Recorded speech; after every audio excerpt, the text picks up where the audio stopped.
Ina Podcast.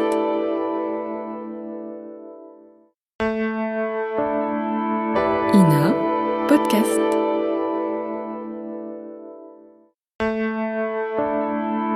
Ina Podcast.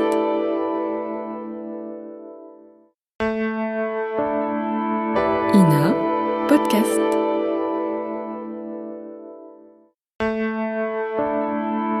Ina Podcast.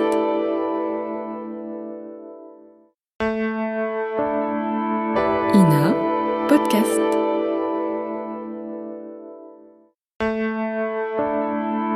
Ina Podcast.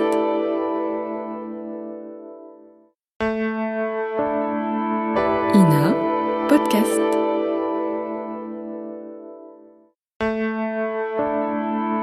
Ina Podcast.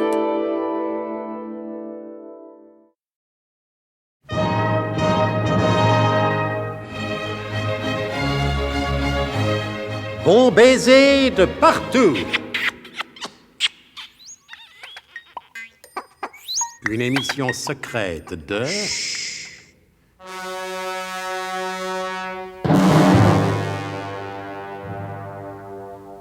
Donc, l'implacable ennemi du colonel, la diabolique comtesse Wanda Vodka-Milkevitch, née Catherine Le Grumeau, se trouve transportée, elle aussi, en l'an 1783. Elle vient de se faire annoncer chez mademoiselle Truscott. De son côté, le colonel, après un très court moment d'abattement, a repris la situation en main.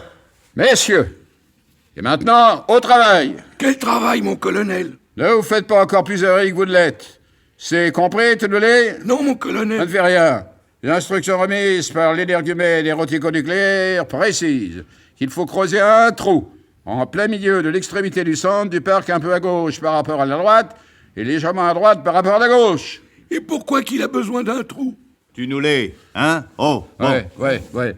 Cette excavation est destinée à recevoir les fondations sur lesquelles seront bâties les assises, afin de ne pas s'en être à court, soutenant l'ensemble bignotronique proprement dit. Fallait le dire tout de suite, j'aurais compris. Alors, attrapez-moi ces pelles et ces pioches et au boulot! Si qu'on avait un marteau-piqueur, mon colonel, ça irait drôlement plus vite. Peut-être, Tifris, peut-être, mais en 1783, il n'y a pas de marteau-piqueur. Ah, il a fait exprès, ce dernier foutu rayon a démonté le temps de nous envoyer dans une époque où il n'y a pas de marteau-piqueur. Parce qu'avec un marteau-piqueur... Oui, bon, ça va, contentez-vous des outils de l'époque dont vous disposez. Oui, je sais, mais c'est dommage, mon colonel. Ouais. Mon cousin, alléluia, la Ah, sauvette, ouais, hein, ouais, il en a ouais. un de marteau-piqueur. Mais tant mieux pour Même lui. que ça fait l'admiration de tout le quartier. Ah c'est ouais. le plus beau de tout le quartier. Ah ouais. C'est fou ce qu'il arrive à faire avec son marteau-piqueur. Ouais. Tandis que nous, pauvres de nous, on n'en a pas de marteau-piqueur. Oui, ça suffit, Tifris, hein? Allez, au boulot. Bien, mon colonel. Toujours à vos ordres, mon colonel. Mais c'est dommage quand même qu'on n'en ait pas de marteau. Et pendant ce temps-là, la comtesse Wanda Vodka-Milkevitch, née Catherine Le Grumeau, qui avait demandé à être reçue par mademoiselle Truscott, se trouvait en présence de la dite. Chère mademoiselle Truscott, il n'est bruit à Paris que de votre réputation. Et pour rien au monde, je n'aurais pu vivre plus longtemps sans faire votre connaissance. Oh, comtesse, je suis très flattée de l'intérêt que vous me portez. Y a-t-il longtemps que vous êtes à Paris? Mais depuis toujours, cela ne s'entend-il pas à mon accent? Oh, je voulais dire... Je vous prie d'excuser par avance la bizarrerie de ma question. Appartenez-vous vraiment à ce siècle? Eh quoi, mademoiselle Truscott? Ma toilette ne serait-elle plus à la mode? Oh, ce n'est pas ce que je voulais dire, comtesse. Alors, qu'attendez-vous pour dire ce que vous vouliez dire? Ah, la question est délicate. Je vous avais prévenu, mais dans mon salon, c'est comme un jeu de société. Je demande toujours à chaque nouvel arrivé s'il est de ce siècle. Enfin, s'il se sent bien dans ce siècle. Ah oui, je comprends. Ah, vous comprenez, comtesse, mais vous ne me répondez pas. Est-ce vraiment tout à fait obligatoire? Oh, pour m'être agréable. Mais je ne demande qu'à vous être agréable. Eh bien, dites, comtesse, je vous écoute. Mademoiselle Truscott. Oh, mais certaines gens sont confinés dans l'admiration du passé, d'autres vivent très en avance sur leur temps, et pour être en mesure de converser avec eux, je m'enquière de leur goût. Quoi de plus naturel? Pourquoi rusez-vous? Je ne ruse point. Allons donc. Si fait. Comme vous êtes amusante, ma pauvre petite demoiselle Truscott. Oh, mais comtesse. Ne protestez pas et jouons cartes sur table. Nous n'avons que trop perdu de temps à ces politesses de notre siècle. Vous êtes mademoiselle Truscott, la fidèle. Oh, pardon. Excusez-moi, je voulais dire tout simplement la secrétaire du colonel de Guerlas, qui, le pauvre homme pris par la folie de grandeur, se fait appeler le chevalier de Guerlas. Oh, mais comtesse. Quand je parle, j'ai l'habitude de n'être pas interrompue, surtout par une Truscott. Il faudra vous y faire si vous voulez que nous restions amis. Oui. Comme vous tous, moi aussi, j'ai été transportée par les rayons à démonter le temps. Je suis la comtesse Vanda Vodka-Milkevitch, veuve du général comte Alexis Vodka-Milkevitch. Mais Catherine Le Grumeau. Mais ceci est un détail qui n'intéresse que les généalogistes. Et la police des mœurs. Vous allez me laisser parler, petite sœur. Chippy. J'en ai autant à votre service. Et maintenant, silence. Pauvre petite chose, entre les doigts de ce génial cerveau qu'est le professeur. Esclave! Ah, vous avez de la chance que je sois bien élevée. Espèce de traînée va. Silence, l'esclave odalisque du bazar. Et vous Ah, quel dommage d'avoir reçu une excellente éducation. Silence et maintenant, enfoncez-vous bien ça dans la tête. Vous vous êtes tous retrouvés en 1783 parce que tel a voulu les fabuleux rayons. Et sans savoir pourquoi, moi, je le sais. Comme je sais qui manipule ce rayon. Hein? C'est lui le plus fort. Et peut-être l'avez-vous déjà compris, puisque vous avez abandonné les ci-devant colonels, désormais chevaliers de Guerlas. Faisons la paix, nous deux. Hein? Et parlons sérieusement. Voulez-vous? Je veux bien. Puis-je vous offrir une tasse de thé? Bien volontiers, ma bonne amie.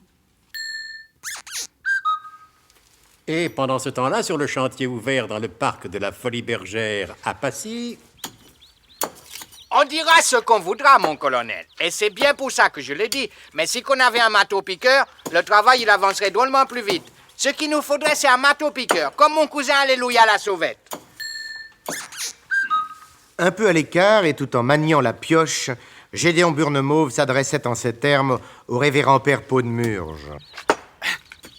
Mon père, ce qu'il m'a semblé comprendre, c'est vous qui avez transmis les instructions du professeur au colonel. Et ceci par l'entremise de mademoiselle Truscott. Oui, c'est exact, mon fils. Voilà, mon père. Je voudrais rencontrer mademoiselle Truscott. Oh, monsieur Burnemauve. Oh, la pioche m'en tombe des mains. Ah, mais ça, c'est rien, ça. Je vais la ramasser, mon père. Osez me demander une chose pareille. À moi, un homme d'église. Vous n'avez pas honte? Me faire le complice et le protecteur de vos amours coupables? Burnemauve, vous me ferez 10 coups de pioche et 5 coups de pelle si vous voulez l'absolution. Mais vous m'avez pas compris, mon père. Ah, au contraire. Je vous ai très bien compris, mon fils. Je n'oublie pas que vous aussi, enivré sans doute par cet air de libertinage qui souffle en cette fin de siècle, vous avez voulu abuser de la naïveté de la chère mademoiselle Truscott. Ah, quel siècle! Voulez-vous que je vous dise? Vivement la Révolution! Mais mon père, non, il ne s'agit pas de cela. J'arrête de piocher une seconde. Oui, je vous en prie. Non, et voilà. Je pense avoir une certaine influence sur mademoiselle Truscott et je voudrais la persuader de revenir parmi nous pour le colonel. Oui, mademoiselle Truscott est bien là où elle est. Voilà. Et c'est vous qui osez dire ça, mon père. Vous savez ce qui se passe dans l'hôtel particulier que l'énergumène érotico-nucléaire a mis à sa disposition? Tout Paris en jase. Et avant 1920, faut le faire. Vous qui parliez d'un air de libertinage, mais là-bas, mon père, c'est la tempête, l'ouragan, la trombe, le cyclone. Écoutez, franchement, mon fils, écoutez. Quand mademoiselle Truscott retrouvera le XXe siècle, celui que lui a assigné la divine providence, elle redeviendra irréprochable. Elle me l'a juré, m'entendez-vous? Juré sur son futur passé d'enfant de Marie. Et elle tiendra son serment. Peut-être que tout ce que nous vivons ici n'est qu'une diabolique illusion. Oui, dans ce cas, alors pourquoi ne pas me ménager une entrevue avec elle? N'est-ce pas, monsieur le Gédéon, qu'avec un marteau-piqueur, on irait drôlement plus vite? Le colonel, il veut pas me croire quand je lui dis. Mais avec un marteau-piqueur, comme mon cousin Alléluia la Sauvette... Oui, mais ça...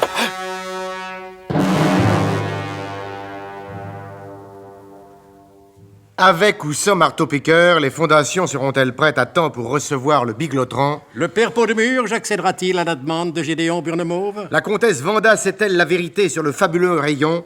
Un peu de patience. Tout s'éclaircira dès les prochains épisodes de notre grand feuilleton de suspense et d'espionnage. Et de marteau-piqueur, bon baiser de partout. C'était Bon baiser de partout. Une émission secrète de... Pierre Dac et Louis Rognoni. Décryptage et mise en code, Jean-Wilfried Garrett.